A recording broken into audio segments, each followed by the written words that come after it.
இலங்கை தமிழரசு கட்சியின் மட்டக்களப்பு மாவட்ட பாராளுமன்ற உறுப்பினர் ரா சாணக்கியனின் தந்தை டாக்டர் ராசமாணிக்கம் ராஜபுத்திரன் கடந்த 7ஆம் திகதி காலமானார். அன்னாரின் பூதவுடல் மக்கள் அஞ்சலிக்காக பொருளையில் உள்ள தனியார் மலர் சாலையில் வைக்கப்பட்டிருந்த நிலையில் ஜனாதிபதி அனுரகுமார திசாநாயக்க இறுதி அஞ்சலி செலுத்தினார்.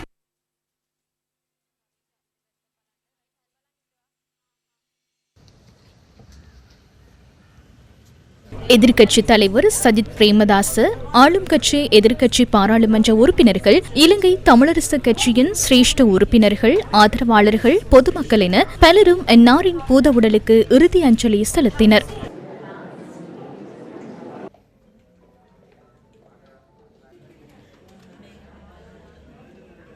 மறைந்த டாக்டர் ராசமாணிக்கம் ராஜபுத்திரன் இலங்கை தமிழரசு கட்சியின் முன்னாள் சிரேஷ்ட தலைவரான சி. மூத்த தம்பி ராசமாணிக்கத்தின் புதல்வராவார்.